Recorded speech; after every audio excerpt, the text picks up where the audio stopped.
খবর করার দরকার আছে না নাই? গুনার থেকে বাঁচার দরকার, কিভাবে গুনার থেকে বাঁচতে হবে, এই ধরনের চিন্তাগুলো আমাকে গুনার থেকে বাঁচাতে পারে। আমি এক নম্বরে চিন্তা করব যে আমি যেই গুনাহটা করি, আমি যেই গুনাহটা শুনি, আমি যেই গুনাহটা দেখি, দুনিয়ার কেউ দেখুক আর না দেখুক, দুনিয়ার কেউ শুনুক আর না শুনুক, দুনিয়ার কেউ জানুক আর না জানুক, যিনি দেখেন, যিনি জানেন, যিনি শোনেন, তিনি কে? আমার জিন্দেগির প্রতিটা মুহূর্ত সম্পর্কে আল্লাহ তাআলা জানেন। আমার অন্তরের মধ্যে কি আছে আল্লাহ তাআলা সব কিছু জানেন। শুধু তাই না, আল্লাহ তাআলা আমাদের প্রত্যেকের সাথে তিনজন ফেরেশতা নিযুক্ত করে রাখছেন। আল্লাহ তাআলা বলেন কিরামান কাতিবিন ইয়ালামুনা মা তাফআলুন। দুইজন ফেরেশতা দুই কাঁধে, সম্মানিত লেখক দ্বয়। ডান কাঁধের জন আমার আপনার নেক আমলগুলোকে লেখে, সংরক্ষণ করে, বাম কাঁধের জন আমার পাপগুলোকে সংরক্ষণ করে লেখে। এরা দুইজন আমার ভালো কাজ এবং মন্দ কাজের ব্যাপারে জানে। শুধু তাই না, আরেকজন ফেরেশতা আছে যে আমার গোটা জিন্দেগির কথাগুলোকে রেকর্ড করে। আল্লাহ তাআলা তার ব্যাপারে বলেন মা ইয়ালফিযু মিন কওলিন ইল্লা লাদাইহি রাকীবুন আতীদ। আল্লাহ রাব্বুল আলামিন জানায় দেন আমাদের সাথে সদা তৎপর একজন ফেরেশতা নিয়োজিত আছে। মা ইয়ালফিযু মিন কওল, আমরা জবান দিয়ে যা নিক্ষেপ করি, এক কথায় যেই কথাটা জবান দিয়ে বের করি, ওই সদা তৎপর ফেরেশতা সাথে সাথে আমাদের কথাগুলোকে রেকর্ড করে ফেলে। দুনিয়াতে যত ভালো কথা বলেছি, যত মন্দ কথা বলেছি, সব কথাগুলার রেকর্ড আছে না নাই? নিঃসন্দেহে আছে। শুধু তাই না, কিয়ামতের দিন আমরা মানুষ যেই অঙ্গ প্রত্যঙ্গের দ্বারা পাপ করি, গুনাহ করি, স্বাভাবিক মানুষ হাত দিয়ে গুনাহ করে, পা দিয়ে গুনাহ করে, চোখ দিয়ে গুনাহ করে, কান দিয়ে গুনাহ করে। কিয়ামতের দিন এই হাত, পা, চোখ, কান আল্লাহ তাআলার কাছে আমার আপনার বিপক্ষে সাক্ষী হবে। আমার আপনার গুনার ব্যাপারে তারা বলে দিবে। আল্লাহ তাআলা সূরা ইয়াসিনের মধ্যে বলেন আল ইয়াউমা নাখতিমু আলা আফওয়াহিহিম ওয়া তুকাল্লিমুনা আইদিহিম ওয়া তাশহাদু আরজুলুহুম বিমা কানু ইয়াকসিবুন। আল্লাহ তাআলা বলেন আল ইয়াউম, আজকের এই দিন অর্থাৎ কিয়ামতের দিন, নাখতিমু আলা আফওয়াহিহিম, আমি তাদের মুখের উপরে মোহর মেরে দিব। এই দিন মুখ দিয়ে তারা কথা বলতে পারবে না। আল্লাহ তাআলা বলেন ওয়া তুকাল্লিমুনা আইদিহিম, আমার সাথে কথা বলবে তাদের হাত, ওয়া তাশহাদু আরজুলুহুম, সাক্ষী দিবে তাদের পা, বিমা কানু ইয়াকসিবুন, হাত পা দ্বারা তারা কি উপার্জন করেছে। শুধু হাত পা সাক্ষী দিবে তা না, আল্লাহ তাআলা আরেক জায়গায় বলেন শাহিদা আলাইহিম সামউহুম ওয়া আবসারুহুম ওয়া জুলুদুহুম বিমা কানু ইয়ামালুন। আল্লাহ তাআলা বলেন তাদের বিরুদ্ধে সাক্ষী দিবে তাদের কান, সাক্ষী দিবে তাদের চোখ, সাক্ষী দিবে তাদের চামড়া। কিয়ামতের দিন হাত কথা বলবে, পা কথা বলবে, চোখ কথা বলবে, কান কথা বলবে, চামড়া কথা বলবে, জবান কথা বলবে। বিশ্বাস হয় তো? বিশ্বাস হয়? বলেন তো এই কথা আমার নাকি আল্লাহ তাআলার? কোনো সন্দেহ করার অবকাশ নাই, কোনো সন্দেহের কোনো সুযোগ নাই। লা রাইবা ফিহ, কোনো সন্দেহ নাই। আল্লাহ রাব্বুল আলামিন জানায় দিয়েছেন তারা কথা বলবে। এখন বলেন তো দুনিয়াতে গুনাহ করার সময় হাত কথা বলে নাকি? জোরে বলেন, কথা বলে নাকি? পা কথা বলে। আমি আপনি যখন চোখ দিয়ে গুনাহ দেখি, চোখ কথা বলে, বাধা দেয়। কান দিয়ে যখন রাতের পর রাত, দিনের পর দিন ইয়ারফোন, হেডফোন লাগায়া গান শোনা হয়, বলেন তো কান মানা করে নাকি? জবান দিয়ে গুনাহ করা হয়, জবান মানা করে না, চামড়া মানা করে না। কিন্তু কিয়ামতের দিন তারা তো কথা বলবে। ওই পাপীরা সেই দিন হতভম্ব হয়ে যাবে। তারা বলবে হায় রে, এরা তো দুনিয়াতে আমাদের সাথে ছিল, এদেরকে দিয়েই তো পাপ করাইতাম, মজা নিতাম, কিন্তু এরা তো সেই দিন কথা বলে নাই, বাধা দেয় নাই। হতভম্ব হয়ে তারা চামড়াকে প্রশ্ন করবে ক্বালু লিজুলুদিহিম লিমা শাহিদতুম আলাইনা, বলবে চামড়া আজকে কেন তোমরা আমাদের বিরুদ্ধে সাক্ষী দাও? এইবার চামড়া জবাব দিবে ক্বালু আনতাকানা আল্লাহুল্লাযী আনতাকা কুল্লা শাই। কারণ আজকে আমাদেরকে কথা বলার ক্ষমতা তিনি দিয়েছেন, যিনি সকলকে কথা বলার ক্ষমতা দিয়েছে। এবার যুবক ভাই, তোমার গুনাহ করতে মন চায়, মোবাইলটা হাতে নিলাম, তুমি কি দেখতেছো? একা দেখো না, দেখে কে? জোরে বলেন। তুমি একা কানে ইয়ারফোন দিয়ে শুনতেছো না, বলো সাথে সাথে শুনে কে? তুমি দেইখা মনের মধ্যে কি চিন্তা করো এটাও জানে কে? এইবার যেই হাত দিয়ে তুমি মোবাইলে স্ক্রল করতেছো, টিপ দিতেছো, এই হাত কিয়ামতের দিন তোমার বিরুদ্ধে কথা বলবে। শুধু তাই না, এই দুই কাঁধের ফেরেশতা সাক্ষী হয়ে যাইতেছে। আমি আপনি যেই খারাপ কথাগুলা বলতেছি ফেরেশতা রেকর্ড করতেছে, যেই গোনাটা দেখতেছি এই গোনার ব্যাপারে চোখ সাক্ষী হয়ে যাইতেছে, যেই গোনাটা শুনতেছি সেই গোনার ব্যাপারে কান সাক্ষী হয়ে যাইতেছে।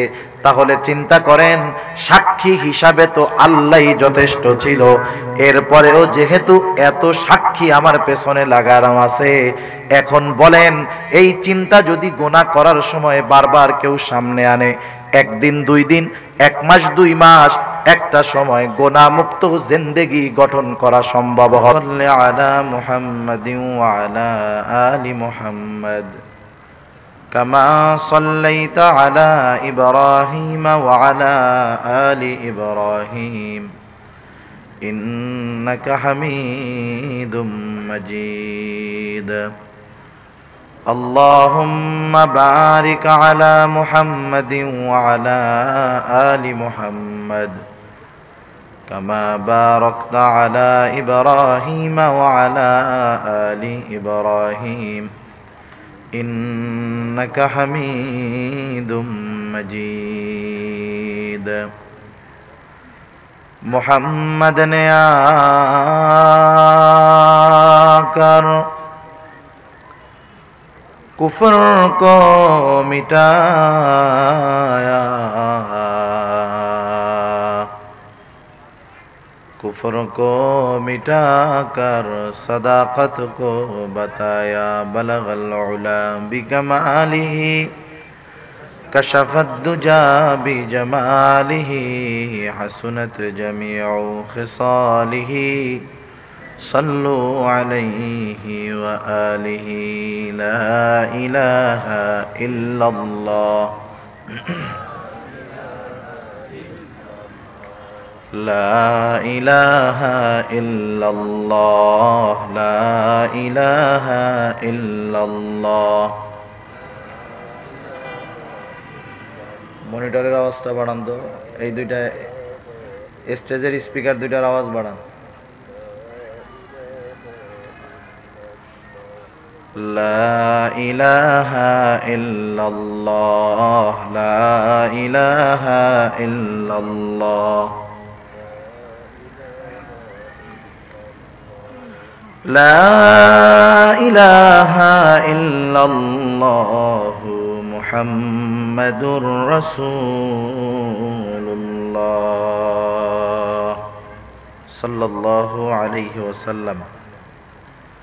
আলহামদুলিল্লাহ, ঐতিহ্যবাহী গাজীপুর জেলার অন্তর্গত টঙ্গী 47 নং ওয়ার্ড টিএনটি কলোনি মাঠে আলোর দুয়ার যুব উদ্যোক্তা ও সমাজ কল্যাণ সংঘের উদ্যোগে আয়োজিত আজকের এই তাফসীরুল কোরআন মাহফিলের সম্মানিত শ্রদ্ধেয় সভাপতি, আমন্ত্রিত প্রধান অতিথি, বিশেষ অতিথি সহ সম্মানিত শ্রদ্ধেয় উলামায়ে কেরাম, সামনে উপস্থিত মুরব্বিয়ানে কেরাম, সমবয়সী যুবক বন্ধু, স্নেহের ছোট ভাই এবং পর্দার অন্তরালে অবস্থানরতা সম্মানিত শ্রদ্ধেয় মা ও বোন, দয়াময় আল্লাহ রব্বুল আলামিনের দরবারে অগণিত শুকর যে মহান মালিক আমাদের হায়াতে বরকত দিয়ে সুস্থ রেখে এতক্ষণ পর্যন্ত বহুত গুরুত্বপূর্ণ আলোচনা শ্রবণ করবার, আমাকেও আপনাদের খেদমতে কিছু দিনই কথা পেশ করবার লক্ষ্যে যে মহান মালিক সুস্থ অবস্থায় এখানে আসার তৌফিক দিয়েছেন,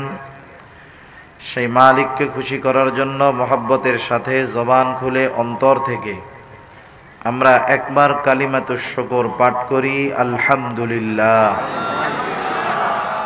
অগণিত দুরুদ ও সালাম সৈয়দুল আম্বিয়া, আশরাফুল আম্বিয়া, খাতামুল আম্বিয়া, বিশ্বনবী, শেষ নবী, শ্রেষ্ঠ নবী মুহাম্মদুর রাসূলুল্লাহ সাল্লাল্লাহু আলাইহি ওয়াসাল্লামের প্রতি আল্লাহ তাআলা আমাদেরকে এখানে আসার এবং বসার জন্য তৌফিক দিয়েছেন, তাই আমরা আসতে পেরেছি, বসতে পেরেছি। কি বলেন? আল্লাহ যদি তৌফিক না দিতেন আমরা এখানে আসতেও পারতাম না, বসতেও পারতাম না। স্বাভাবিক ইন্ডাস্ট্রিয়াল এরিয়া হওয়ার কারণে গাজীপুর একটি জনবহুল এলাকা, ঠিক না? টঙ্গীটাও জনবহুল এলাকা। আপনাদের আশেপাশে বা আপনাদের এলাকার মানুষ যদি সবাই এই দিনই মাহফিলে আসতো, এখানে জায়গা সংকুলন হতো না, বরং আরো বড় এবং বেশি জায়গার দরকার হতো, ঠিক কিনা বলেন? আসল ব্যাপার হলো আমরা অনেক ক্ষেত্রে মনে করি যে মাহফিল তো প্রতিনিয়তই হয়, কয়েকদিন পর পর হয়, এই একটা দুইটায় বসলাম, না গেলেই বাকি, বাসায় বৈশা বৈশা শুনলাম। না আসার যতগুলা কজ আছে, কারণ আছে, মানুষ বসার না বসার যতগুলা কারণ আছে, এর মধ্যে একটা কারণ হলো কি, মাহফিল প্রায় হয়। তাদেরকে যদি জিজ্ঞাসা করি আপনি তো ডেলি 3 বেলা খান, তাইলেও এরপরে ভালো খাইতে মন চায় কেন? ওইটার ক্ষেত্রে তো বলি না যে আজকে 3 বেলা খাইলাম, আগামী দিন আর নাই খাইলাম, তাতে কি আসে যায়, ঠিক না? আসলে দিনের কাজের ব্যাপারে অনীহা পয়দা হওয়ার কারণ হলো শয়তান এই চিন্তাগুলা, এই কথাগুলা আমাদের অন্তরের মধ্যে ঢুকায় দেয়, আর আমরা শয়তানের এই চিন্তা চেতনা নিজেরা লালন করে দিনই কাজগুলা থেকে বিরত থাকি, ঠিক কিনা বলেন? সেজন্য আমরা এরকম দিনই মজলিসগুলায় বেশি বেশি আসবো, বসবো। কারণটা কি? কারণ হলো রাসূল আকরাম সাল্লাল্লাহু আলাইহি ওয়াসাল্লাম জানিয়ে দিয়েছেন। শুধু তাই না, আল্লাহ সুবহানাহু ওয়া তাআলা এই দুনিয়াতে বিভিন্ন ফেরেশতাকে বিভিন্ন দায়িত্বে আল্লাহ তাআলা নিয়োজিত রাখছেন। ফেরেশতাগুলোর মধ্যে কিছু ফেরেশতা আছে সার্বক্ষণিক আমাদের সাথে থাকে, যেমন আমাদের ডান কাঁধে একজন ফেরেশতা আছে, বাম কাঁধে একজন ফেরেশতা আছে, আরো একজন ফেরেশতা সর্বদা আমাদের সাথে আছে, যিনি আমাদের কথাগুলাকে রেকর্ড করেন, সংরক্ষণ করেন। আল্লাহ সুবহানাহু ওয়া তাআলা আরো একদল ফেরেশতা আমাদের সাথে আমাদের হেফাজতের দায়িত্বে সর্বদা নিয়োজিত করে রাখছেন। সকাল থেকে সন্ধ্যা একটা দল, সন্ধ্যা থেকে সকাল আর একটা দল ফেরেশতা প্রত্যেকটা মুমিনের পাহারায় নিয়োজিত থাকে। সুবহানাল্লাহ। কোরআনুল কারীমের মধ্যে এদেরকে বলা হয়েছে মুআক্কিব। এরা আমাদের হেফাজতের দায়িত্বে নিয়োজিত থাকে। দুনিয়ার বিপদ আপদ মুসিবত থেকে আল্লাহ তাআলার আদেশে এই ফেরেশতাগুলো আমাদেরকে হেফাজত করে। যখন আল্লাহ তাআলা তার বান্দাকে কোনো বিপদে ফেলাতে চান, তখন ফেরেশতাদেরকে বলে, ও আমার ফেরেশতারা, আমি আমার ওই বান্দাকে ওই দিন, ওই সময়, ওই জায়গায় একটা বিপদে ফেলাতে চাই, তখন তোমরা তার হেফাজতের দায়িত্বে থাকবা না।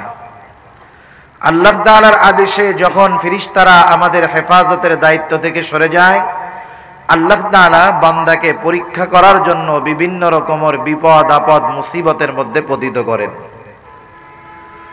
আরেক দল ফেরেশতা আছে, এরা দুনিয়াব্যাপী ঘুরে বেড়ায়। বিশেষ করে ঢাকা শহরের মধ্যে এই বিষয়টা নজরে পড়ে। ভ্রাম্যমাণ আদালত আছে না, যেখানেই অনিয়ম, যেখানেই অন্যায়, সেখানেই আদালত কায়েম করে ওখানেই বিচার হয়ে যায়। আল্লাহ সুবহানাহু ওয়া তাআলা একদল ফেরেশতাকে নিয়োজিত করে দিয়েছেন, এরা দুনিয়াব্যাপী ঘুরে বেড়ায়। এদের কাজ কি? এদের কাজ হলো এরা দুনিয়াব্যাপী খুঁজে কোথায় জিকিরের মাহফিল আছে। এক কথায় কোন মাহফিলের মধ্যে আল্লাহর স্মরণ করা হয়, সেটা ওয়াজ মাহফিল হোক, তাফসির মাহফিল হোক, ইসলাহি মাহফিল হোক। মাহফিল বড় না ছোট, বক্তা পরিচিত না অপরিচিত, এটা ফেরেশতারা দেখে না। ফেরেশতারা যেখানেই দেখে দ্বীনি মজমা, ওই মজমার, ওই জিকিরের মজলিসের, ওই ওয়াজ মাহফিলের চতুর্দিকে ফেরেশতারা বেষ্টনী দিয়ে দাঁড়িয়ে যায়। সুবহানাল্লাহ। হাদিসের ভাষায়, হাদিসের আলোকে বোঝা যায় এখানে শুধু আমরা আসি নাই, এখানে আল্লাহ তাআলার ফেরেশতারাও আছে, ঠিক কিনা বলেন? আচ্ছা, আছে কিন্তু দেখা যায় না।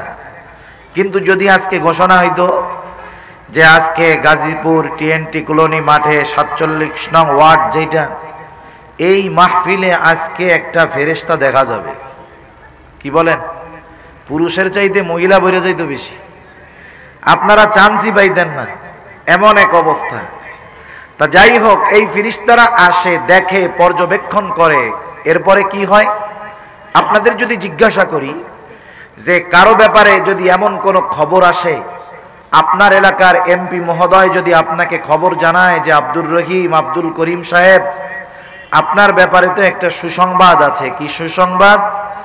যে মাননীয় প্রধানমন্ত্রী মন্ত্রিসভার বৈঠকের মধ্যে, স্পেশাল বৈঠকের মধ্যে আপনার ব্যাপারে সুনাম করছে যে গাজীপুরের ৪৭ নং ওয়ার্ডের বাসিন্দা আব্দুল করিম লোকটা খুব ভালো মানুষ।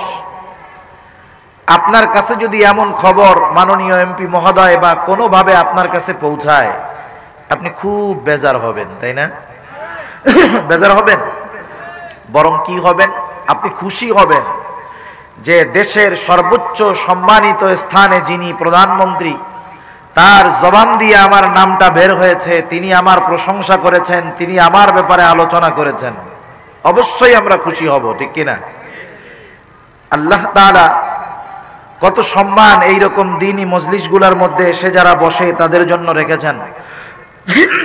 রাসূল আকরাম সাল্লাল্লাহু আলাইহি ওয়াসাল্লাম বলেন, এই দ্বীনি মজলিসগুলোর মধ্যে যারা এসে বসে, হাদিসের মধ্যে আসছে ওয়াযাকারাহুমুল্লাহু ফী মান ইনদা, এই জিকিরের মজলিসে উপবেশনকারী, জিকিরের মজলিসে উপস্থিত যারা হয়েছে তাদের ব্যাপারে আল্লাহ তাআলা নৈকট্যপ্রাপ্ত ফেরেশতাদের কাছে ওই ব্যক্তিগুলোর আলোচনা করে। সুবহানাল্লাহ।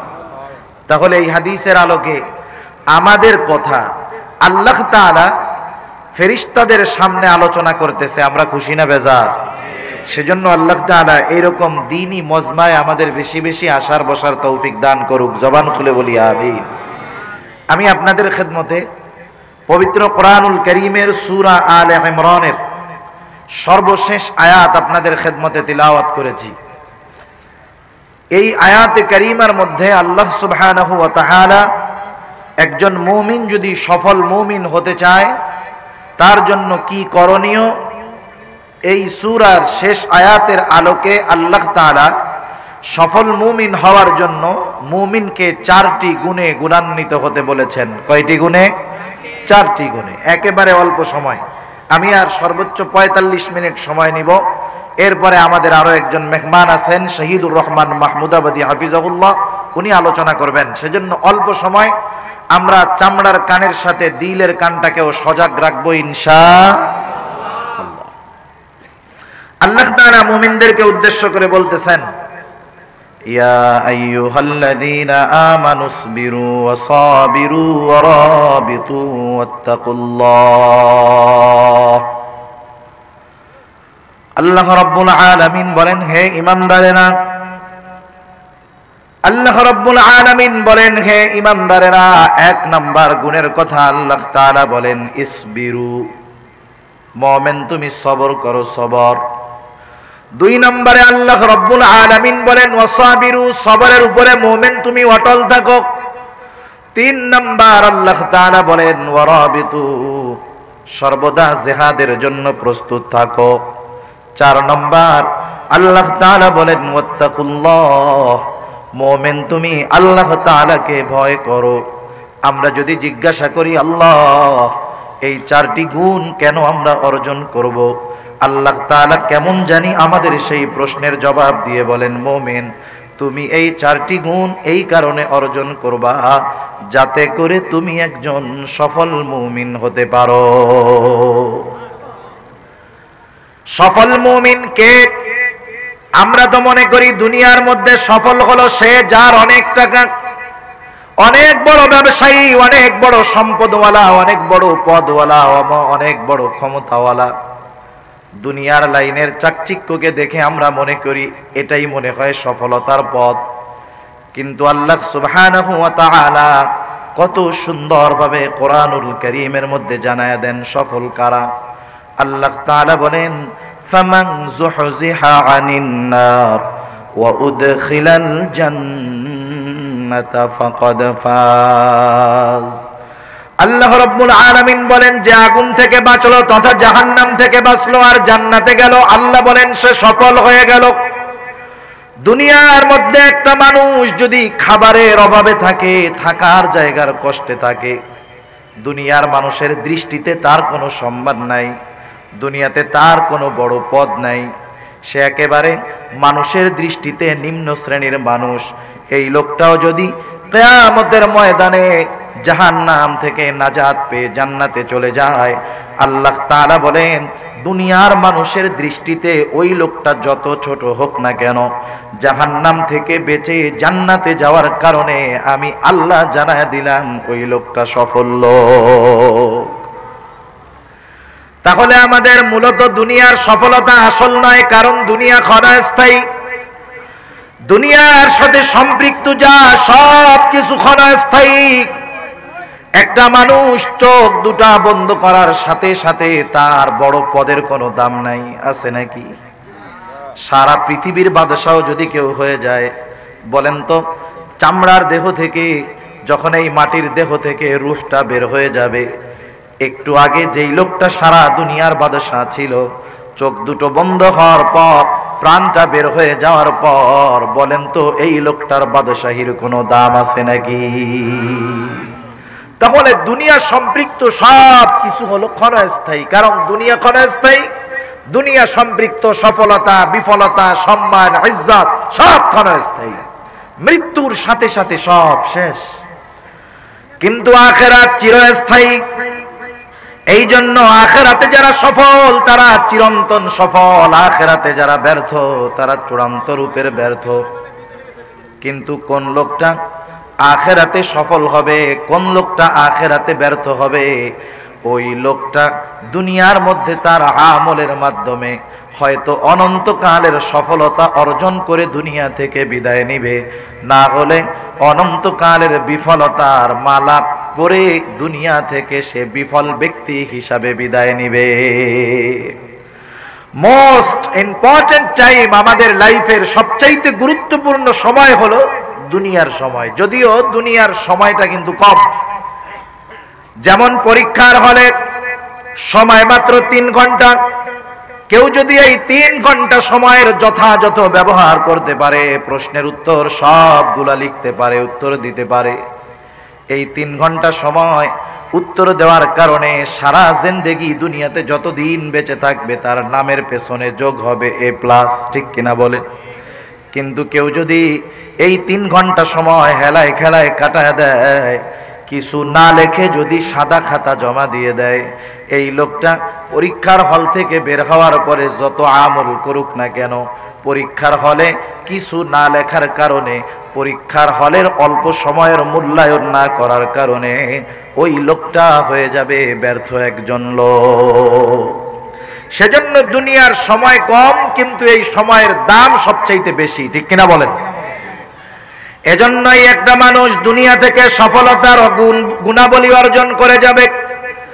আর আল্লাহ তাআলা বলেন, হে ঈমানদারেরা, তোমরা যদি সফল হতে চাও, 1 নম্বরে তোমরা সবরের গুণ অর্জন করো। ইসবিরু, তোমরা সবর করো। সচরাচর সবর বলতে আমরা কি বুঝি? সবর বলতে আমরা বুঝি বিপদ আপদ মুসিবত, কষ্ট ক্লেশ অভাব অনটনের সময় ধৈর্য ধারণ করা। সবর বলতে যারা আমরা এতটুকুই মনে করি, নিঃসন্দেহে আমাদের এই জানা, এই চিন্তাটা বড় ভুল চিন্তা। তাহলে সবর বলতে কি বুঝবো? সবর কোথায় করব? সারা দুনিয়ার সব প্রসিদ্ধ তাফসীরের মধ্যে মুফাসসিরিনে কেরাম জানায় দিয়েছেন, আমাদের বাংলা ভাষাভাষীদের মধ্যে সবচাইতে বহুল পাঠিত তাফসীর হলো তাফসীরে মাআরিফুল কোরআন। তাফসীরে মাআরিফুল কোরআন সহ তাফসীরে ইবনে কাসির বলেন আর যত তাফসীর বলেন, প্রত্যেকটা তাফসীরের মধ্যে মুফাসসিরিনে কেরাম জানিয়ে দিয়েছেন মুমিন বান্দা মূলত সবর করবে 3 জায়গায়। কয় জায়গায় সবর হবে? জোরে বলেন, কয় জায়গায়? 3 জায়গায় সবর হবে। 1 নম্বরে সবর হবে সবরুন আলা তাআত, আনুগত্যের মধ্যে সবর। আনুগত্যের মধ্যে সবর তথা ইবাদতের মধ্যে সবর। কারণ আনুগত্যটাই হলো ইবাদত। আল্লাহ তাআলার আনুগত্যের মধ্যে সবর হবে। 2 নম্বর সবর হবে সবরুন আনিল মাআসি, গুনার থেকে বাঁচার মধ্যে সবর। 3 নম্বরে সবর হবে সবরুন আলাল মাসায়েব, বিপদ আপদ মুসিবতের মধ্যে হবে সবর। কথা বুঝে থাকলে বলেন সবর হবে কয় জায়গায়? জোরে বলেন কয় জায়গায়? 1 নম্বরে সবর হবে আনুগত্যের মধ্যে তথা ইবাদতের মধ্যে সবর। ইবাদতের মধ্যে সবর কেমনে অর্জন করব? বুজুর্গানে দ্বীন আমাদেরকে খুব সুন্দরভাবে শিখায়া দিয়েছেন ইবাদতের মধ্যে কেমন করে সবর অর্জন করতে হবে। 1 নাম্বার, আমার ইবাদতটাকে যদি সবরওয়ালা ইবাদতে পরিণত করতে হয়, অবশ্যই অবশ্যই আমার ইবাদতটা হতে হবে সুন্দর ইবাদত। সুন্দর ইবাদত ছাড়া সেটা সবরওয়ালা ইবাদত হবে না। সুন্দর কাকে বলে? আমাদের কাছে সুন্দরের সংজ্ঞা হলো যেটা দেখার পর আমাদের চোখের ভালো লাগে, এটাকে আমরা বলি সুন্দর। ছেলেটার গায়ের চামড়া সাদা, মেয়েটার গায়ের চামড়া সাদা, আমরা বলি ছেলেটা সুন্দর, মেয়েটা সুন্দর। আমাদের দৃষ্টিকোণ থেকে যদি আফ্রিকার একজন মানুষ আমাদের সামনে এনে দেওয়া হয়, ওইটা তো কালো, ঠিক কিনা? তাহলে বোঝা গেল আফ্রিকার কালো মানুষগুলো আমাদের চোখকে তৃপ্তি দিতে পারে না, এই জন্য ওটা ভালো না, সুন্দর না। কিন্তু আল্লাহ রাব্বুল আলামিনের কাছে দেখে চোখ তৃপ্ত হয়, এটাকে সুন্দর বলা হয় না, বরং সুন্দরের সংজ্ঞা রাসূলুল্লাহ সাল্লাল্লাহু আলাইহি ওয়াসাল্লাম জানায়া দেন। সুন্দর কোনটা আল্লাহর কাছে? নবীজি বলেন, ইন্নাল্লাহা লা ইয়ানজুরু ইলা সুওয়ারিকুম ওয়ালাকিন ইয়ানজুরু ইলা কুলুবিকুম ওয়া নিয়্যাতিকুম। আল্লাহর নবী বলেন, নিশ্চয়ই আল্লাহ তাআলা কারো সূরত দেখেন না। আল্লাহ দেখেন না কে কত সাদা, দেখেন না কে কত কালো, আল্লাহ দেখেন না কে কোন বংশের, আল্লাহ তাআলা দেখেন না কার ডিগ্রিটা কত বড়, বরং আল্লাহ তাআলা দেখেন ওয়ালাকিন ইয়ানজুরু ইলা কুলুবিকুম ওয়া নিয়্যাতিকুম, বরং আল্লাহ তাআলা দেখেন কার অন্তরটা কেমন, কার নিয়তটা কেমন। বুঝে থাকলে জবাব দিবেন। বলেন তো নিয়ত দেখা যায় নাকি? নিয়ত দেখা যায় না, অথচ আল্লাহ তাআলার নবী আমাদেরকে জানায় দিলেন যার নিয়তটা ভালো, যার নিয়তটা সুন্দর, সে আল্লাহর কাছে সুন্দর। এখন আসেন, আমাদের ইবাদত যদি সুন্দর ইবাদতে পরিণত করতে হয় কি করণীয়? আমাদের ইবাদত যদি সুন্দর ইবাদতে পরিণত করতে হয় অনেকগুলো বিষয়ের দরকার। সবচাইতে গুরুত্বপূর্ণ যেই 2টা জিনিস লাগবেই লাগবে, তার মধ্যে 1 নাম্বার যেটা সেটার নাম হলো ইখলাস, 2 নম্বর যেটা সেটার নাম হলো সুন্নাত। ইবাদত যদি সবরওয়ালা সুন্দর ইবাদতে পরিণত করতে হয় 2টা জিনিস লাগবেই লাগবে। 1 নাম্বার যেটা লাগবে সেটার নাম হলো ইখলাস। এজন্য নবীজি বলেন, আখলিস দীনাকা ইয়াকফিকাল আমালুল কলিল। নবীজি বলেন তোমার ঈমান খাঁটি করো, অর্থাৎ তোমার নিয়তকে পরিশুদ্ধ করো, অল্প আমল নাজাতের জন্য যথেষ্ট হয়ে যাবে। নবীজি বাহিরের বিষয়গুলারে সুন্দর করার পূর্বে বললেন অন্তরের অবস্থাকে সুন্দর করো, তাইলে আমল অল্প হলেও কার কাছে সুন্দর হবে? জবান খুলে বলেন, আল্লাহ তাআলার কাছে। আর দ্বিতীয়ত যেই বিষয়টা লাগবে সেটার নাম হলো সুন্নাত। সুন্নাত হলো রাসূলুল্লাহ সাল্লাল্লাহু আলাইহি ওয়াসাল্লামের পদ্ধতি, রাসূলুল্লাহ সাল্লাল্লাহু আলাইহি ওয়াসাল্লামের তরিকা। স্বাভাবিক সুন্নাত বলতে আমরা সাধারণ পাবলিক যেটাকে বুঝি, আমরা মনে করি সুন্নাত হলো এমন জিনিস যেটা করলে সওয়াব, না করলে গুনাহ নাই, এইটা মনে করি। অনেক সময় হুজুরে টুপি মাথায় দিতে বলে, নামাজ পড়ে টুপি মাথায় দিতে বলে, কয় হুজুর টুপি মাথায় না দিলে কি গুনাহ হবে নাকি? আছে না নাই? এরা মনে করে সুন্নাত মনে হয় করলে সওয়াব, না করলে গুনাহ নাই। এটার মধ্যেই সীমাবদ্ধ, বিষয়টা এমন না। বরং এই বিষয়টা আমাদের কাছে ক্লিয়ার হওয়ার দরকার, পরিষ্কার হওয়ার দরকার। কিছু সুন্নাত আছে যেগুলা কিন্তু ফরজ, যেমন দৈনিক আমরা 5 ওয়াক্ত নামাজ পড়ি। নামাজ হলো ঈমানের পরে সর্বোত্তম সবচাইতে গুরুত্বপূর্ণ ইবাদত। নামাজ হলো ফরজ ইবাদত। আল্লাহ তাআলা কোরআনুল কারীমের মধ্যে 82 জায়গায় নামাজের কথা বলেছেন। কত গুরুত্বপূর্ণ একটা ইবাদত।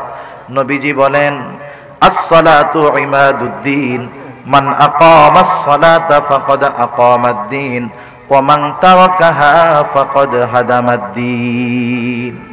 কত গুরুত্বপূর্ণ। নবী বলেন, যে নামাজ কায়েম করলো সে দিন প্রতিষ্ঠা করলো, যে নামাজ ছেড়ে দিল, নামাজ পরিত্যাগ করলো, সে দিন ধ্বংস করলো। কত গুরুত্বপূর্ণ ইবাদত। তাহলে বুঝে থাকলে বলেন তো, নামাজ যে ফরজ জানিয়ে দিয়েছে কে? নামাজ ফরজ জানিয়ে দিয়েছে আল্লাহ। কোরআনুল কারীমের মধ্যে আমরা জানতে পেরেছি নামাজ ফরজ, কিন্তু নামাজ কিভাবে পড়তে হবে কোরআনে আছে নাকি? কোরআনে কি নামাজ কিভাবে পড়তে হবে আছে নাকি? সেটা কিন্তু স্পষ্টভাবে নাই। বরং নবী বলেন, শোনো, নামাজ ফরজ করেছে আল্লাহ, আর নামাজ কিভাবে পড়বা এটা শিখায়া দিব আমি মুহাম্মাদুর রাসূলুল্লাহ। নবীজি বলেন, সল্লু কামা রাআইতুমুনি উসাল্লি। নামাজ কিভাবে পড়বা, আমাকে যেভাবে পড়তে দেখো সেইভাবে পড়ো। তাহলে নামাজের মধ্যে কিছু বিষয় আছে ফরজ। রুকু করা ফরজ, তাই না? সেজদা করা ফরজ, কিন্তু কোন পদ্ধতিতে রুকু করতে হবে, সেজদা করতে হবে, কোরআনে এরকম উল্লেখ করা নাই, কিন্তু নবীজি প্র্যাকটিক্যাল শিখায়া দিয়েছে উম্মতদেরকে। ঠিক কিনা বলেন?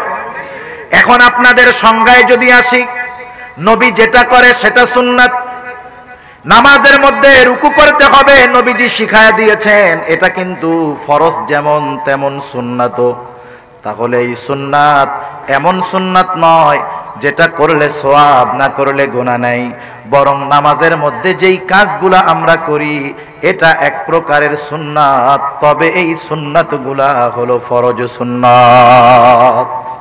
কারণ নবীজি গোটা ইবাদত কিভাবে করতে হবে সব ইবাদতের পদ্ধতি নবীজি শিখায়া দিয়েছেন। আর আল্লাহ তাআলা তার আনুগত্যটাকে রাসূলের আনুগত্যের উপরে রেখে দিয়েছেন।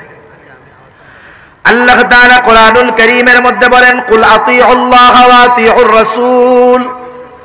তোমরা আল্লাহর আনুগত্য করো, তার রাসূলের আনুগত্য করো। স্বাভাবিক আমাদের কাছে বিষয়টা এমন, আনুগত্য তো তার করা যায় যাকে দেখা যায়, যার সম্পর্কে জানা যায়। রাসূলের আনুগত্য করব বুঝলাম, কিন্তু আল্লাহর আনুগত্য কিভাবে করব? এই প্রশ্নের জবাবও আল্লাহ তাআলা জানিয়ে দিয়ে বলেন, মান ইউতিউর রাসূলা ফাকাদ আতাআল্লাহ। আল্লাহ তাআলা বলেন, যে আমার রাসূলের আনুগত্য করলো সে আমি আল্লাহর আনুগত্য করলো। তাহলে গোটা আনুগত্যটাকে রাসূলের সুন্নাত তথা রাসূলের আদর্শের মধ্যে রেখে দিয়েছেন কে? আল্লাহ। সেজন্য কিছু সুন্নাত আছে যেগুলা মূলত ফরজ। কেউ মনে কষ্ট নিবেন না, বোঝানোর জন্য বলি, সারা দুনিয়ার ফুকাহায়ে কেরাম একমত, যাদের দাড়ি এক মুষ্টির বেশি লম্বা হয় অবশ্যই তাদেরকে দাড়ি কমপক্ষে এক মুষ্টি পরিমাণ রাখতে হবে।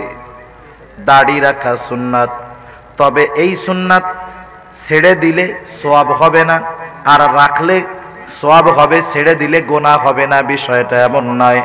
বরং যদি কেউ এক মুষ্টি পরিমাণ দাড়ির কম রাখে যাদের হয়, অবশ্যই ওই লোকটা দাড়ি ছাটার, দাড়ি কাটার গুনাহ তার আমলনামায় যোগ হতে থাকবে। দাড়ি রাখা সুন্নাত, তবে এমন সুন্নাত না যেটা করলে সওয়াব, না করলে গুনাহ নাই, বরং এটা হলো এমন সুন্নাত যেটা ওয়াজিব। কথা বোঝা গেছে? এরপরে তৃতীয় প্রকার আপনাদের পাবলিক সংজ্ঞা, যে কিছু সুন্নাত এটা করলে সওয়াব, না করলে গুনাহ নাই। আবার কিছু সুন্নাত এমন রয়েছে যেগুলা দুনিয়ার সাধারণ কাজের সাথে লাগায় দিলে ওই কাজটা আমলে পরিণত হয়ে যায়। যেমন দুনিয়ার প্রত্যেকটা মানুষ দৈনন্দিন কিছু কাজ করে, যেমন বাথরুমে যাওয়া, তাই না? এই কাজ না কইরা 2-4-10 দিন থাকতে পারবে এমন মানুষ আছে নাকি? না খেয়ে থাকা যায়, কিন্তু বাথরুমে চাপ দিলে সব শেষ, সব রেখে ওইদিকে দৌড়াইতে হয়। কত গুরুত্বপূর্ণ একটি কাজ দৈনন্দিন জীবনে আমরা করি। শুধুমাত্র নিয়ত আর পদ্ধতি যদি পরিবর্তন করা হয়, এই বাথরুম করাটাও ইবাদতে পরিগণিত হয়ে যায়। যেমন একজন মানুষ সকাল বেলায় ফজরের আজান শুনে ঘুম থেকে উঠে গেল। ঘুম থেকে ওঠার পরে প্রথম চিন্তা, মসজিদে যাব, নামাজ পড়ব জামাতের সাথে। ইমাম সাহেব লম্বা কেরাত পড়ে, আমি যদি নামাজের মধ্যে প্রথম কাতারে বাথরুমে চাপ দেয়, নামাজ ছেড়ে যদি বাহির হয়ে আসতে হয়, এটা খারাপ দেখা যাবে। এই নিয়ত কইরা তিনি চিন্তা করলো বাথরুমটা সেরেই তাহলে যাই। এইবার বাথরুমের দিকে রওনা হয়ে গেল। বাথরুমের দিকে যাওয়ার সময়, বাথরুমে যাওয়ার সময় মাথাটা ঢেকে যাওয়া সুন্নাত। শুধু সুন্নাত নয়, এটা হলো একটা বিজ্ঞানসম্মত সুন্নাত। বিজ্ঞানসম্মত সুন্নাত। আমরা যখন কোন বিষয়ের আমল করব, দুনিয়াবি যত ফায়দা থাক ওইটা ফাও, আমরা আল্লাহ এবং রাসূলকে সন্তুষ্ট করার জন্য আমল করব, আর দুনিয়াবি কল্যাণটা আমরা পাবো ফ্রি। আর যদি দুনিয়াবি কল্যাণের কথা চিন্তা করে সুন্নাত অনুসরণ করি, এর দ্বারা দুনিয়ার কল্যাণ হতে পারে, কিন্তু সুন্নাত অনুযায়ী আমল করার কারণে যেই সওয়াব সেটা পাওয়া যাবে না। তাহলে বাথরুমে যাওয়ার সময় মাথা ঢেকে যেতে হবে, এটা সুন্নাত। ১৫০০ বছর আগে রাসূলুল্লাহ সাল্লাল্লাহু আলাইহি ওয়াসাল্লাম জানিয়ে দিয়েছেন এটা সুন্নাত। বিজ্ঞান কয়েক বছর আগে বলতেছে মাথা ঢেকে বাথরুমে যাওয়া স্বাস্থ্যের জন্য উপকার। কেন? বিজ্ঞান বলে বাথরুমের মধ্যে অসংখ্য ব্যাকটেরিয়া আছে। ব্যাকটেরিয়া, যেই ব্যাকটেরিয়াগুলোর সাথে মাথার চামড়ার সাথে একটা আকর্ষণ আছে, মাথার চুলের সাথে তাদের একটা ভালো সম্পর্ক আছে। এই জন্য কেউ যখন বাথরুমে মাথা না ঢেকে যায়, তার মাথার মধ্যে, চুলের মধ্যে ওই ব্যাকটেরিয়াগুলো আক্রমণ করে। ভালো মতো খেয়াল করে দেখবেন, যেই মানুষগুলা বড় লম্বা লম্বা সুন্নতি দাড়ি রাখছে, আপনি আমি জিন্দেগিতে মনে হয় দেখি নাই যে দাড়ির মধ্যে খুশকি হয়। দেখছেন নাকি? অথচ যারা দাড়ি রাখে, চুলের চাইতে তাদের দাড়িটা বেশি বড় হয়। অধিকাংশ ক্ষেত্রে সুন্নাত মোতাবেক যারা জীবন যাপন করে, তারা চুলটাকে ছোট রাখে। কিন্তু চুল যত ছোট হোক না কেন, ২-৪ দিন শ্যাম্পু না করলে এই মাথার চুলের মধ্যে ময়লা জমে যায়। এত বড় দাড়ি, কিন্তু এখানে কি হয় না? খুশকি জমে না। কিন্তু মাথা একদিন শ্যাম্পু করছেন, শীতের দিন যদি একদিন পর একদিন না করা হয়, দেখা যাবে মাথার উপরে, চামড়ার উপরে নতুন একটা সাদা পাত্তা পড়ে গেছে। এক সময় ওইটা ইনফেকশন হয়ে মাথার চামড়া আক্রান্ত করবে এবং তার জন্য অনেক কষ্টের কারণ হয়ে যাবে। তাহলে মাথার চামড়া ময়লা হওয়ার কারণ হলো ময়লাকে টানে, ব্যাকটেরিয়াকে টানে, জীবাণুকে টানে। এজন্য বিজ্ঞান বলে বাথরুমে যাওয়ার সময় মাথাটাকে ঢেকে গেলে স্কিন এবং মাথার চুল নিরাপদ থাকে। এই নিয়তে কিন্তু মাথা ঢাকবো না। মূলত মাথা ঢাকবো কেন? কারণ আমাকে আপনাকে মাথা ঢেকে বাথরুমে যেতে বলেছেন মুহাম্মাদুর রাসূলুল্লাহ। আবার আরেকটা জিনিস খেয়াল করে দেখবে, আমাদের এখন আধুনিক কারা? সবচাইতে বেশি আধুনিক হলো সে যার ফ্ল্যাটের মধ্যে বাথরুম বেশি, ঠিক না? আগে বাথরুম করার জন্য প্রত্যেকটা বাড়িতে ঘরের থেকে 1/2 কিলোমিটার দূরে বাঁশবাগানের মধ্যে বাড়ির এক কোনায় বাথরুম বানাতে হইতো। এখন আপনি একটা ফ্ল্যাট বানাইছেন, 6টা রুম দিছেন। আপনি যদি 6 রুমে 6টা অ্যাটাচড বাথরুম দেন, তার মানে 6 রুমে 6টা পায়খানা দেন, আপনাকে আপনার বন্ধু বান্ধব বলবে গর্জিয়াস আইডিয়া, তোমার মতো আধুনিক আর কেউ হইতে পারে নাই, তুমি ঘরের মধ্যে বেশি বেশি পায়খানা দিতে পারছো। তাহলে এখনের আধুনিকতা হলো এইটা। সময়ের প্রয়োজন, অবস্থার আলোকে আমাদেরকে মেনে নিতে হয়, কিছু করার নাই। এজন্য মাঝে মধ্যে আমরা দেখি যে বাথরুমের মধ্যে অনেকে মেসওয়াক রেখে দেয়, ব্রাশটাকে রেখে দেয়। সাবধান, এই কাজটা করবেন না। হতে পারে ওই বাথরুমের জীবাণুটা ব্রাশে এবং মেসওয়াকে লেগে পেটের মধ্যে গিয়ে পেট খারাপ হওয়ার কারণ হতে পারে। সেজন্য মেসওয়াক, ব্রাশ এগুলা বাথরুমের বাইরে রাখতে হবে। তাহলে যে কথার থেকে গেলাম, বাথরুমে যাওয়ার সময় মাথা ঢেকে যাবে। বাথরুমে ঢোকার আগে দোয়া পড়বে, ঢোকার সময় বাম পা দিয়া ঢুকবে। বাথরুমে ঢোকার পরে যতটুকু কাপড় ওঠানোর প্রয়োজন ততটুকু কাপড় ওঠায় হাজত সারবে, টিস্যু ইউজ করবে। এরপরে পানি দিয়ে পরিষ্কার পরিচ্ছন্ন হবে। যদি ভেতরে অজুর ব্যবস্থা থাকে অজু করবে। এরপরে বের হবে ডান পা দিয়া, বের হয়ে সে দোয়া পড়বে। এই যে বাথরুমটা করবে, যতবার নিও তার সুন্নতের পদ্ধতিতে করবে, প্রত্যেকবার বাথরুম করা তার আমলনামায় ইবাদত হিসাবে যোগ হয়ে যাবে। এটা সুন্নতের বরকতে। কিসের বরকতে? জোরে বলেন, সুন্নতের বরকতে। সেজন্য আমার আপনার ইবাদত যদি সবরওয়ালা সুন্দর ইবাদতে পরিণত করতে হয়, দুইটা জিনিস লাগবেই। এক নম্বর লাগবে ইখলাস, দুই নম্বর লাগবে সুন্নাত। এটা হলো সবরের প্রথম প্রকার। দুই নম্বর সবর হলো গুনার থেকে বেঁচে থাকার মধ্যে সবর। আজকের সময় তো এমন একটা সময় গুনাহ করার জন্য গুনার কাছে যাওয়া লাগতো, কিন্তু এখন গুনাহ করার জন্য গুনার কাছে যাওয়া লাগে না, বরং এখন আমরা চাইলে পকেটের মধ্যে গুনাহ নিয়ে ঘুরতে পারি। দিন যত যায় গুনাহ করা তত সহজ। গুনাহ করতে করতে মানুষ তো এক সময় গুনাহটারে গুনাহই মনে করে না, কিন্তু মুমিনের ব্যাপারটা ভিন্ন। মুমিন তো প্রত্যেকটা ছোট গুনাহকেও তার নিজের ক্ষতির কারণ হিসাবে দাঁড় করায় মনে করে। কারণ দেখেন, যারা বিমানে সফর করেছেন তারা বুঝবেন, বিশাল বড় একটা বোয়িং বিমান, প্রায় 450, 500, 600 যাত্রী বিমানের মধ্যে থাকে। বিমানটাকে আকাশে ওঠানোর আগে এয়ারপোর্ট থেকেই যথেষ্ট পরিমাণ অক্সিজেন বিমানের মধ্যে সরবরাহ করা হয়।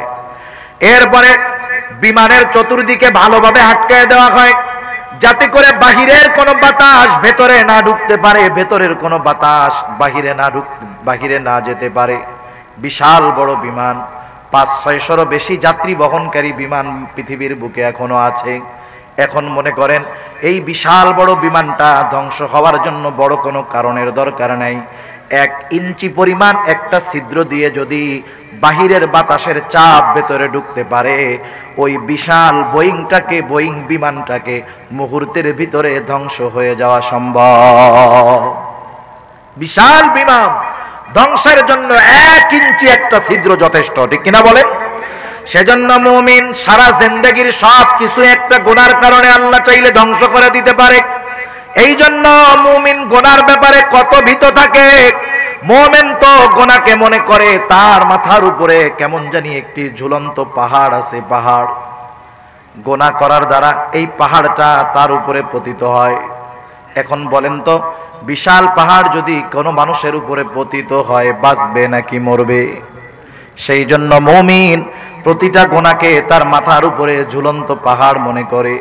আর যারা দুনিয়ার মধ্যে দুনিয়ার ভোগবিলাসে মত্ত, গুনাহ নিয়ে যারা চিন্তা করে না, তারা প্রতিটা গুনাহকে মনে করে এটা কেমন জানি তার সামনে একটা উড়ন্ত মাছি।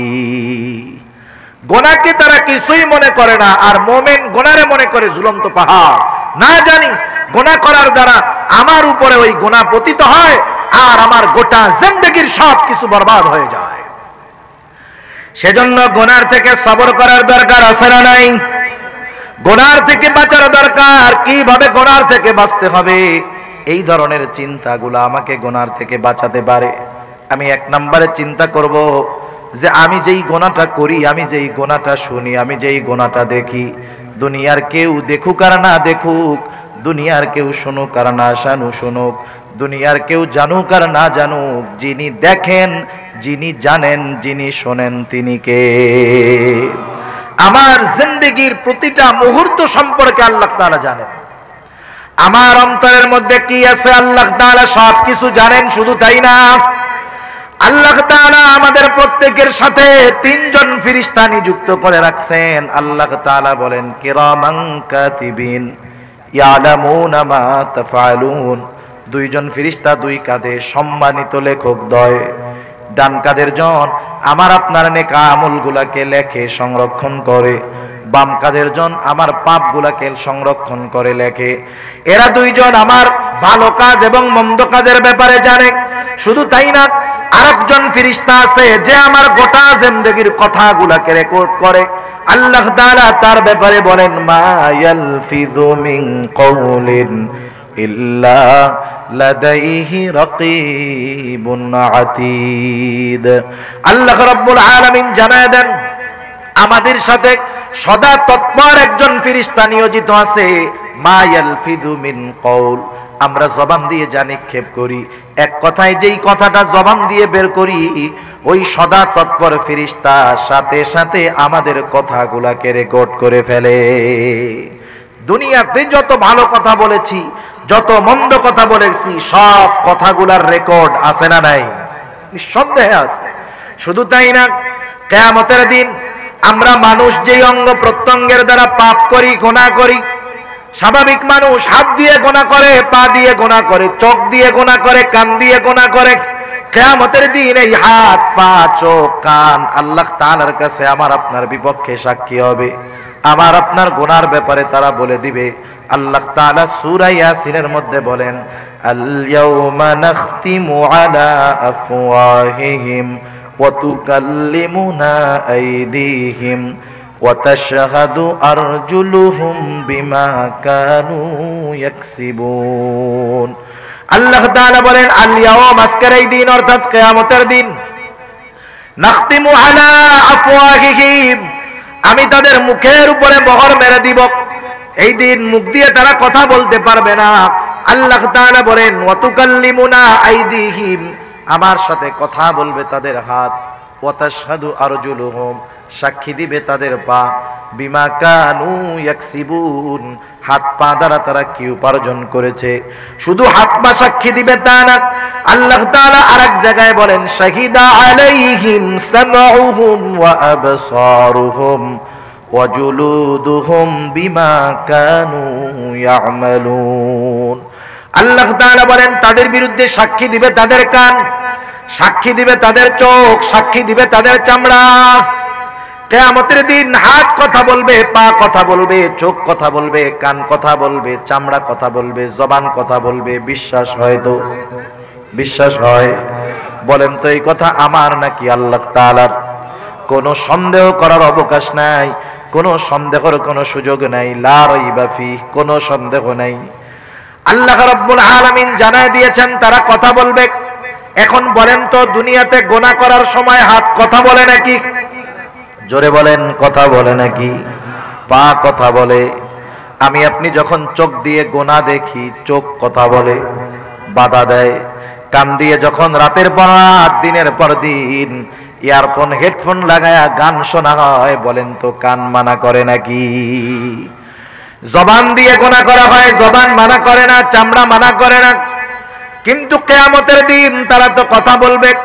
ওই পাপীরা সেই দিন হতভম্ব হয়ে যাবে। তারা বলবে, হায় রে, এরা তো দুনিয়াতে আমাদের সাথে ছিল, এদেরকে দিয়েই তো পাপ করাইতাম, মজা নিতাম, কিন্তু এরা তো সেই দিন কথা বলে নাই, বাধা দেয় নাই। হতভম্ব হয়ে তারা চামড়াকে প্রশ্ন করবে, ক্বালু লিজুলুদিহিম লিমা শাহিদতুম আলাইনা, বলবে চামড়া, আজকে কেন তোমরা আমাদের বিরুদ্ধে সাক্ষী দাও? এইবার চামড়া জবাব দিবে, ক্বালু আনতাকানাল্লাহুল্লাযী আনতাকা কুল্লা শাই, কারণ আজকে আমাদেরকে কথা বলার ক্ষমতা তিনি দিয়েছেন, যিনি সকলকে কথা বলার ক্ষমতা দিয়েছে। এবার যুবক ভাই, তোমার গুনাহ করতে মন চায়, মোবাইলটা হাতে নিলাম, তুমি কি দেখতেছো? একা দেখো না, দেখে কে? জোরে বলেন। তুমি একা কানে ইয়ারফোন দিয়ে শুনতেছো না, বলো সাথে সাথে শুনে কে? তুমি দেইখা মনের মধ্যে কি চিন্তা করো, এটাও জানে কে? এইবার যেই হাত দিয়ে তুমি মোবাইলে স্ক্রল করতেছো, টিপ দিতেছো, এই হাত কিয়ামতের দিন তোমার বিরুদ্ধে কথা বলবে। শুধু তাই না, এই দুই কাঁধের ফেরেশতা সাক্ষী হয়ে যাইতেছে। আমি আপনি যেই খারাপ কথাগুলা বলতেছি, ফেরেশতা রেকর্ড করতেছে। যেই গোনাটা দেখতেছি, এই গোনার ব্যাপারে চোখ সাক্ষী হয়ে যাইতেছে। যেই গোনাটা শুনতেছি, সেই গোনার ব্যাপারে কান সাক্ষী হয়ে যাইতেছে। তাহলে চিন্তা করেন, সাক্ষী হিসাবে তো আল্লাহই যথেষ্ট ছিল, এরপরেও যেহেতু এত সাক্ষী আমার পেছনে লাগানো আছে, এখন বলেন, এই চিন্তা যদি গোনা করার সময় বারবার কেউ সামনে আনে, একদিন, 2 দিন, 1 মাস, 2 মাস, একটা সময় গোনামুক্ত জিন্দেগি গঠন করা সম্ভব হবে কি হবে না? কারণ গুনাহ করার সময় অধিকাংশ মানুষ চিন্তা করে মানুষ দেখতেছে নাকি, আমার ডাইনে বামে কেউ দেখে নাকি, এই চিন্তা করে গুনাহ করে। ওই চিন্তা বাদ দিয়ে আমি চিন্তা করব যে দেখি আল্লাহর নজর ফাঁকি দিয়া কোথাও গুনাহ করা যায় নাকি। সম্ভব? সম্ভব না। এই চিন্তা আমাকে গুনার থেকে সবর করতে সহায়তা করবে। 3 নাম্বার সবর, সবর হবে সবরুন আলাল মাসায়েব, বিপদ আপদ মুসিবতের মধ্যে সবর। কারণ আল্লাহ তাআলা দুনিয়াতে বিপদ আপদ মুসিবত দিয়ে মুমিনের ঈমানের পরীক্ষা নিবে।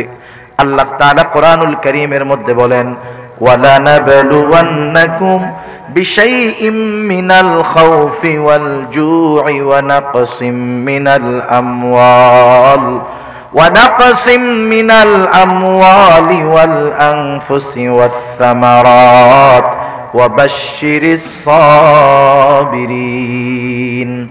আল্লাহ রাব্বুল আলামিন বলেন ওয়ালা নাবলুওয়ান্নাকুম, দুইটা তাকিদ যোগ করে আল্লাহ তাআলা বলেন আমি অবশ্যই তোমাদের পরীক্ষা নিব।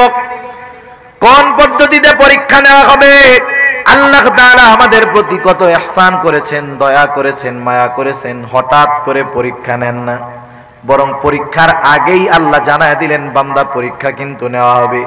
আবার পরীক্ষাগুলা সাধারণত কোন কোন বিষয়ের নেওয়া হবে এই বিষয়ের সাজেশন পরিচয় আল্লাহ তাআলা জানায় দিলেন। আল্লাহ বলেন ওয়ালা নাবলুওয়ান্নাকুম বিশাইইম মিনাল খাউফ, আল্লাহ তাআলা বলেন আমি অবশ্যই কিছু ভয়ের মাধ্যমে তোমাদের পরীক্ষা নিব। ভয় ভীতির মাধ্যমে পরীক্ষা নিবেন। মুমিনকে ভয় ভীতি দেখায়া আল্লাহ রাব্বুল আলামিন ভীতির মধ্যে ফালায়া পরীক্ষা নিবেন। দেখি মুমিন ভয়ে পড়ে আমি আল্লাহকে ছেড়ে যায় কিনা। এরপরে আল্লাহ তাআলা বলেন ওয়াল জু', ক্ষুধা অর্থাৎ অভাব এবং দারিদ্রতার মাধ্যমে আল্লাহ তাআলা পরীক্ষা নিবেন। ওয়ানাকসিম মিনাল আমওয়াল, মালের ক্ষতির মাধ্যমে আল্লাহ পরীক্ষা নিবেন। একজন ব্যবসা করার জন্য টাকা উঠাইছে, চোর টাকা নিয়ে গেছে, ছিনতাইকারী টাকা নিয়ে গেছে, লক্ষ টাকা ব্যয় করে দোকানে মাল উঠাইছে, দোকানটা আগুনে পুড়ে গেছে। আল্লাহ তাআলা মালের ক্ষতির মাধ্যমে মুমিনের ঈমানের পরীক্ষা নিবেন। এরপরে আল্লাহ তাআলা বলেন ওয়াল আনফুস, জীবনের ক্ষতির মাধ্যমে, জানের ক্ষতির মাধ্যমে পরীক্ষা নেওয়া হবে। মুফাসসিরিনে কেরাম বলেন জানের ক্ষতি দুই ভাবে হতে পারে, একটা হতে পারে নিজের, আরেকটা হতে পারে আপনজনের। যেমন একজন মানুষ ভালো কাজ করতে গিয়ে অ্যাক্সিডেন্ট করছে, অনেক সময় করে না, মনে করেন দ্বীনি মাহফিলে যাইতেছে, আরেকটা মানুষের কল্যাণ করার জন্য যাইতেছে, অ্যাক্সিডেন্ট করে ঠ্যাং একটা ভেঙে গেছে। মুমিন এই ঠ্যাং ভেঙে যাওয়ায়, পা ভেঙে যাওয়ায় সে কি হতাশ হয় নাকি আমি আল্লাহর উপরেই ভরসা রাখে আল্লাহ দেখতে চায়? আবার আপনজন প্রিয়জনের জানের ক্ষতির মাধ্যমে আল্লাহ পরীক্ষা নেন। যেমন আল্লাহ তাআলা একজনের সন্তান দিয়েছে 10 বছর বর, সন্তানটার 2 বছর বয়স হলো, কত স্নেহের সাথে মহব্বতের সাথে আব্বু আব্বু আম্মু আম্মু বলে ডাকে। এইবার আল্লাহ তাআলা এই কলিজার টুকরা সন্তানটাকে দুনিয়া থেকে নিয়ে গেল। আল্লাহ তাআলা দেখতে চান আমি আল্লাহই তো সন্তান দিলাম, আমি আল্লাহই আবার নিলাম, দেখি আমার বান্দা আমার পথ ছেড়ে অন্য পথে যায় নাকি। এরপরে আল্লাহ তাআলা বলেন ওয়াস সামারাত, ফসলের ক্ষতির মাধ্যমে আমি মুমিনের ঈমানের পরীক্ষা নিব। এই যে মুসিবতগুলা মুমিনের উপরে আসবে, বিপদগুলা আসবে, বলেন তো যখন বিপদ আসে সাহায্যের দরকার আছে না নাই? আরো জোরে বলেন আছে না নাই? আল্লাহ তাআলা কত মেহেরবান, কত দয়ালু। মুমিন যদি এই রকম মুসিবতের পরীক্ষায় পড়ে যায়, কোথায় সাহায্য চাবে, কার কাছে চাবে, কিভাবে সাহায্য চাবে শিখায়া দিয়েছেন আল্লাহ তাআলা। পরীক্ষাও নিবেন, আবার কেমনে বিপদ থেকে বাঁচা যায় সেটাও জানায়া দিয়েছেন কে? আল্লাহ তাআলা 1-2টা আয়াত আগেই বলেন ইয়া আইয়ুহাল্লাযীনা আমানুস্তাঈনু বিস-সাবরি ওয়াস-সালাম। আল্লাহ তাআলা বলেন হে ঈমানদারেরা, বিপদ আপদ মুসিবতে যদি তোমাদের সাহায্যের দরকার হয় কি করবা? আল্লাহ তাআলা বলেন ইস্তাঈনু, আমি আল্লাহর কাছে তোমরা সাহায্য চাইবা। দুনিয়ার যারা সাহায্য করে তাদের কাছে সাহায্য চাওয়ার জন্য কত প্রসেস, কত পদ্ধতির দরকার হয়, কিন্তু আল্লাহ তাআলা বলে বান্দা 2টা পদ্ধতি অবলম্বন করে আমি আল্লাহর কাছে সাহায্য চাইবা। কেমনে? আল্লাহ তাআলা বলেন বিসসবরি ওয়াসসালাহ, সবর এবং সালাতের মাধ্যমে আমি আল্লাহর কাছে সাহায্য চাও। তাহলে বিপদ আপদ মুসিবত দেন কে? জোরে বলেন। কারণ এই বিশ্বাস ঈমানের ভিত্তি সমূহের অন্যতম ভিত্তি। ঈমানের 6টি ভিত্তি আছে, এর মধ্যে একটি ভিত্তি হলো ওয়াল কদরি খাইরিহি ওয়া শাররিহি মিনাল্লাহি তাআলা, তাকদীরের যেই ভালো মন্দ কল্যাণ অকল্যাণ কার তরফ থেকে আসে। তাহলে বিপদ আপদ মুসিবত দেন কে? কিসের জন্য দেন? মুমিনের ঈমানের পরীক্ষার জন্য দেন। আবার আল্লাহ তাআলা জানায় দিলেন মুমিন বিপদ আপদ মুসিবতে যদি পড়ো, সাহায্যের দরকার হবে, কিভাবে সাহায্য চাইবা সেটাও আল্লাহ শিখায় দিল। 1 নাম্বার হলো সবরের মাধ্যমে সাহায্য চাও। অনেক মানুষ আমরা বুঝি না সবর বলতে কি বুঝি। বুঝি যে হাতটা কাইটা গেছে, চুপ করে বসে থাকবো, পয়সা যায় যাক, ডাক্তারের কাছে যাব না, এটা সবর না। রাসূল আকরাম সাল্লাল্লাহু আলাইহি ওয়াসাল্লাম বলেন তোমরা অসুস্থ হইলে চিকিৎসা গ্রহণ করবা, এটা রাসূলুল্লাহ সাল্লাল্লাহু আলাইহি ওয়াসাল্লামের সুন্নাত। করোনা ভাইরাস থেকে বাঁচার জন্য টিকা নাও, করোনা ভাইরাস থেকে বাঁচার জন্য মাস্ক নাও, কিন্তু টিকা এবং ওই মাস্কের উপরে ভরসা করো না। ভরসা কার উপরে হবে? আল্লাহর উপরে। যেমন একটা উদাহরণ দিলে বুঝতে সহজ হবে, যেমন মনে করেন হসপিটালের মধ্যে গভীর রাত্রে একটা যুবক মানুষ রাত 3টার সময় তাহাজ্জুদের নামাজ পড়তেছে, নামাজ শেষে লম্বা দোয়া। একজন মুরব্বী এই দৃশ্য দেখতেছে, দিলটা শীতল হয়ে গেল। এখনকার যুবক মানুষ জুমার নামাজও তো ঠিক মতো পড়ে না অনেকে, আর এই যুবক তাহাজ্জুদ পড়তেছে, আবার আল্লাহর কাছে রোনাজারি করতেছে, কারণটা কি জানতে চাই। এইবার যুবকের কাছে গিয়ে মুরব্বী বলে বাবারে তোমাকে দেখলাম দীর্ঘ সময় নামাজ পড়তেছো, আবার নামাজ শেষ করার পরে লম্বা দোয়া করলা, কান্নাকাটি করলা, কি কারণে? যুবকটা বলে চাচা এই হসপিটালের অপারেশন থিয়েটারের মধ্যে এখন আমার মার অপারেশন চলতেছে, বড় সংকটাপন্ন অবস্থা, ডাক্তার অপারেশন করতেছে। চাচা আমি আল্লাহর কাছে দোয়া করেছি, আপনিও একটু আল্লাহর কাছে দোয়া করেন, আল্লাহ তাআলা জানি আমার মায়ের অপারেশনটাকে সাকসেসফুল করে দেয়। এরকম দোয়া চায় না আপনার কাছে? আত্মীয় স্বজন চায় যে আমি বিপদে আছি, অপারেশন করব, একটু দোয়া করে জানি এই অপারেশনটা সাকসেসফুল হয়, ঠিক না? তাহলে যুবক বলল একটু দোয়া কইরেন আল্লাহ জানি অপারেশন সাকসেসফুল করে দেয়। এখন যদি আপনাদেরকে জিজ্ঞাসা করি বলেন তো অপারেশন থিয়েটারের মধ্যে অপারেশন আল্লাহ করে নাকি ডাক্তার করে? জোরে বলেন কে করে? তার মানে বোঝা গেল অপারেশন করে ডাক্তার, কিন্তু সাকসেসফুল যিনি করেন তিনি কে? এটাই হলো ব্যালেন্স। আমি বিপদ থেকে বাঁচার বৈধ পন্থা অবলম্বন করব, কিন্তু ওই পদ্ধতি পন্থার উপরে আমার ভরসা থাকবে না, ভরসা থাকবে কার উপর? এইভাবে যদি আমরা করি, সব বিষয়গুলো যদি বিপদ আপদ মুসিবতে এভাবে অগ্রসর হই, তাহলে সবরের বহির্ভূত হবে না।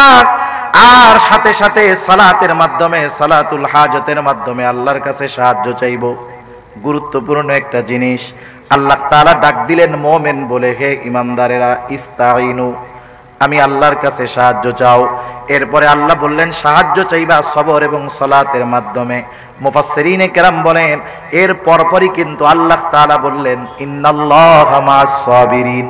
ডাকছে মুমিন বলে, কিন্তু এই জায়গায় উপাধি দিয়ে দিল সবের। কারণটা কি? কারণ হলো দেখেন, দুনিয়ার মধ্যে মনে করেন আপনাদের এলাকায় একজন নতুন চেয়ারম্যান হলো, চেয়ারম্যানের একটা নাম আছে, যেই নামটা তার মা বাবা মোহব্বত করে রাখছে, ঠিক না? চেয়ারম্যান হওয়ার পর দিন আপনি যদি চেয়ারম্যানের নাম মনে করেন আব্দুল করিম, ডাক দেন ওই আব্দুল করিম, চেয়ারম্যান আপনার দিকে ঘাটটারে ফুলাইয়া তাকায় বলবে কত বড় সাহস, আমার নাম ধরে ডেকেছো, হুমকি দিবে, ধমকি দিবে, ঠিক না? অথচ এই নাম রাখছে মোহব্বত করে ওর মা বাবা। আপনি যদি তার নাম ধরে ডাক না দিয়া উপাধি দইরা ডাক দিতেন, ও চেয়ারম্যান সাহেব, দেখতেন আপনার দিকে হাসি মুখে তাকায়া একটা মুস্কি হাসি দিয়ে বলতো বলেন কি বলতে চান। তাইলে বাপের রাখা নাম তোমার ভালো লাগে না, কিন্তু উপাধি ভালো লাগে। এটা মানুষের একটা খাসলাত। সেই জন্য আল্লাহ তাআলাও ভালো জানেন। আল্লাহ তাআলা বলেন, যেই মুমিন সবর এবং সালাতের মাধ্যমে আমি আল্লাহর কাছে বিপদ আপদ মুসিবত থেকে সাহায্য চাই, ওই মুমিনকে আমি আর সাধারণ মুমিন রাখি না, ওই মুমিন তখন সবের মুমিন হয়ে যায়। এরপরে আল্লাহ তাআলা উপাধি দইরা ডাক দিয়া বলেন, ইন্নাল্লাহা মা'আস সাবিরিন, নিশ্চয় আল্লাহ তাআলা ধৈর্যশীলদের সাথে রয়েছে। সুবহানাল্লাহ। তাহলে বিপদ আপদ মুসিবতে আল্লাহর দিকে যে ফিরে যায় তার জন্য যথেষ্ট হয়ে যায় কে? এরপরে আল্লাহ তাআলা বলেন, বাশশিরিস সাবিরিন, হাবিব আপনি সাবের যারা, সাবের মুমিন যারা, তাদেরকে সুসংবাদ জানায় দেন, অর্থাৎ জান্নাতের সুসংবাদ জানায় দেন। প্রত্যেকটা জিনিসের প্রাথমিক কিছু আলামত আছে। যেমন মনে করেন একজন মানুষ বৃষ্টির মধ্যে কাদাযুক্ত রাস্তার মধ্যে পিছলা পথের মধ্যে চলতেছে, চলতে গিয়া হঠাৎ করে কাদায় পিছলা খেয়ে পড়ে গেল। কেউ পড়ে যাওয়ার পর ডাক দেয় ও মা, কেউ বলে ও বাবা, কেউ বলে ইয়া গাউসে পাক, কেউ বলে ইয়া আলী, কেউ বলে ও আল্লাহ। ঠিক না? ছোট বাচ্চা, আপনারই বাচ্চা 2 বছর বয়স, আপনি নিয়ে ওরে রাস্তায় গেছেন, কান্না শুরু করে দিছে। আপনার সন্তান কোলে নিয়ে রাস্তায় গেছেন, কান্না শুরু করে দিয়েছে। বলেন তো এই বাচ্চা কান্না শুরু করার সাথে সাথে কার নাম আগে বলে? কার নাম? মার নাম। মার নাম। বাচ্চা কান্না শুরু করে মা বইলা। কেন মা বলে? কারণ বাচ্চার অন্তরের সবচাইতে নিকটবর্তী তখন পর্যন্ত থাকে মা। এই জন্য সে যখন কান্না করে, কষ্ট পায়, সর্বপ্রথম ডাক দেয় মাকে। অনুরূপভাবে যেই লোকটা যখন বিপদ আপদ মুসিবতের মধ্যে পড়ে, যেই শব্দটা তার জবান দিয়ে প্রথমে বের হয়, বুঝতে হবে ওইটার সবচাইতে কাছে সে। এজন্যই আল্লাহ তাআলা বলেন, সুসংবাদ আপনি কাদেরকে দিবেন? আল্লাযীনা ইযা আসাবাতহুম মুসিবাতুন ক্বালু ইন্না লিল্লাহি ওয়া ইন্না ইলাইহি রাজিউন। আল্লাহ তাআলা বলেন, সুসংবাদ ওই সমস্ত ধৈর্য ধারণকারী মানুষের জন্য, ওই সমস্ত ধৈর্য ধারণকারী মানুষদের জন্য। আল্লাহ রাব্বুল আলামিন বলেন, তাদের উপরে যখন কোনো বিপদ আপদ মুসিবত পতিত হয়, তখন তারা অন্য কোনো দিকে ফিরে যায় না, বরং প্রথমেই তারা জবান দিয়ে বলে ইন্না লিল্লাহি ওয়া ইন্না ইলাইহি রাজিউন। তারা কি বলে? যে নিশ্চয়ই আমরা আল্লাহর জন্যই, আবার নিশ্চয়ই আমরা আল্লাহর দিকেই ফিরে যাব। ঠিক কিনা বলেন? এইটা বলে মুমিন বিপদে পড়লে। শুধু তাই না, এইটার সাথে সাথে সহিহ মুসলিমের সম্ভবত 2011 বা 12 নম্বর হাদিস, রাসূল আকরাম সাল্লাল্লাহু আলাইহি ওয়াসাল্লাম আর একটা দোয়া শিখায় দিয়েছেন। এই দোয়াটা এমন একটা দোয়া, দুনিয়ার মধ্যে কিছু দোয়া আমরা শিখি কোরআন থেকে, কিছু দোয়া আমরা শিখি হাদিস থেকে, কিন্তু সহিহ মুসলিমের এই দোয়াটা একটা অংশ শিখায় দিয়েছেন আল্লাহ, আর একটা অংশ শিখায়। সাল্লাল্লাহু আলাইহি ওয়াসাল্লাম বলেন, যখন কোন মুসলমান বিপদ আপদ মুসিবতে পতিত হবে, সে তখন বলবে ইন্না লিল্লাহি ওয়া ইন্না ইলাইহি রাজিউন। নিশ্চয়ই আমরা আল্লাহর জন্যই, অবশ্যই আমরা আল্লাহর দিকেই আবার প্রত্যাবর্তনকারী, আল্লাহর কাছে ফিরে যাব। এই দোয়াটুকু আল্লাহ শিখায় দিয়েছেন কোরআনে।